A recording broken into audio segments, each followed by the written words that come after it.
sincere underneath you know well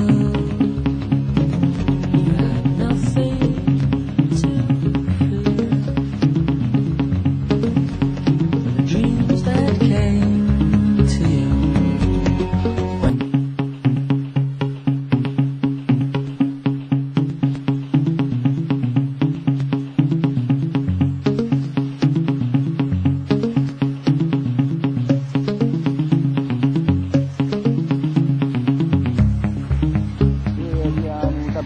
एरियामा चाहिँ पहिला डिल हुन्थ्यो अनि यो एरियामा चाहिँ हामी चाहिँ त्यहाँ आएर चाहिँ ड्रग लिन्थ्यौँ भनौँ न।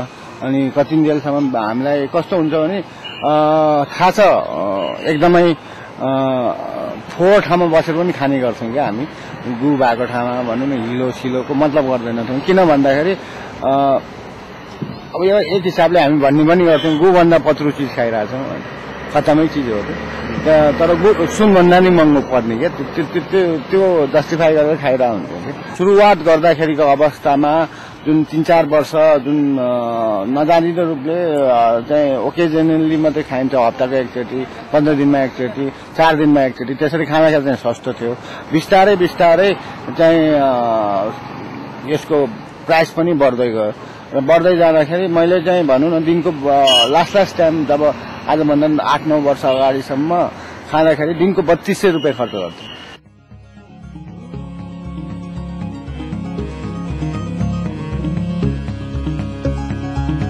So forget this cruel world where I belong. I'll just sit and wait, sing my song. And if one day you should see me in the crowd, lend a hand and lift me to your place, to the cloud.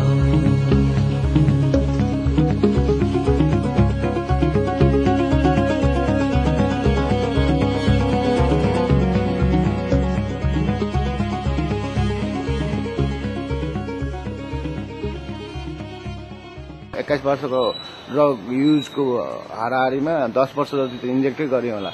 त्यो 10 वर्षमा पनि मैले 20औं पल्ट HIV test गराएको थिएँ। म त्यस्तो अवेर छन चाहिँ त्यही पनि अब सिचुएसन यस्तो आइदियो कि जुन बेलामा सिरिज थिएन अनि सिरिज मेरै होला भनेर हान्दिएन भनेपछि त्यो सिरिज चाहिँ एक्सचेन्ज भएको रहेछ र साथीको रहेछ। साथीको स्ट्याटस पनि थाहा थियो मलाई। रिपोर्ट आउँदाखेरिको त्यो सिन मलाई अहिलेसम्म पनि याद छ। म कसरी त्यसलाई वर्णन गरौँ आई कान्ट है। तै पनि एउटा चाहिँ कस्तो भने कस्तो फिल हुन्छ भन्दाखेरि पुरै यो दिमागै शून्य अवस्थामा थियो मेरो। के गर्ने त अब त्यो बेलामा ड्रग पनि छोडिरहेको, ड्रग छोडेको 4-5 महिना मात्रै भएको थियो हैन, 4-5 महिना मात्रै भएको थियो। अनि त्यसपछि डायग्नोस भयो। डायग्नोस भइसकेपछि त्यो काउन्सिलिङको क्रममा रिपोर्ट सुन्दाखेरि मेरो जति पनि पार्ट छ सबै शून्य, सबै केही पनि चाहिँ दिमागमा थिएन र मलाई एकदमै गाह्रो चाहिँ मैले भने 12 दिन जति चाहिँ एकदमै गाह्रो भएको थियो। किन भन्दाखेरि मेरो परिवार वाइफ थियो र सबैभन्दा जोखिममा हुने थियो। तर थाहा थियो मलाई, किनभने म कन्डम युज पनि गर्थेँ, त्यो कारणले सरा छैन भन्ने चाहिँ थाहा थियो। त्यही पनि एक किसिमले उसले अब भनौँ न प्रेसर चाहिँ थियो 12 दिन जति। अनि 12 दिनमा चाहिँ मैले जब 12 दिनभित्र चाहिँ वाइफलाई भनिसकेपछि अनि त्यहाँबाट हल्का भएर बिस्तारै आफैले स्वीकार्न थालिसकेपछि चाहिँ खासै त्यस्तो उ चाहिँ भएन भनौँ न। र समाजले बुझ्नुपर्ने जरुरी चाहिँ छ। नर्मली के बुझ्नुपर्ने जरुरी छ भन्दाखेरि एचआईभी हुँदैमा कुनै पनि ठुलो उ होइन र अहिले हाल सालै खाली भनौँ न सेक्स गरेर ड्रग खाएर मात्रै एचआईभी सर्ने होइन। कुनै पनि जोखिम नगरिकन पनि एचआईभी लाग्न सक्छ। ब्लड टु ब्लड ट्रान्समिसन पनि एउटा माध्यम हो सर्ने भन्ने खालको उ चाहिँ राख्नुपर्छ। वाइ मी भन्ने खालको कुरा, किन मलाई मात्रै त भन्ने कुरा फिल चाहिँ सुरुमा भएको थियो। तर आजभोलि हुँदैन। कुनै न कुनै मान्छेलाई केही न केही संक्रमण वा डिजिज त हुन्छ। भनेपछि मलाई एचआइभी सो वाट भन्ने खालको सोचाइटी हुन्छ।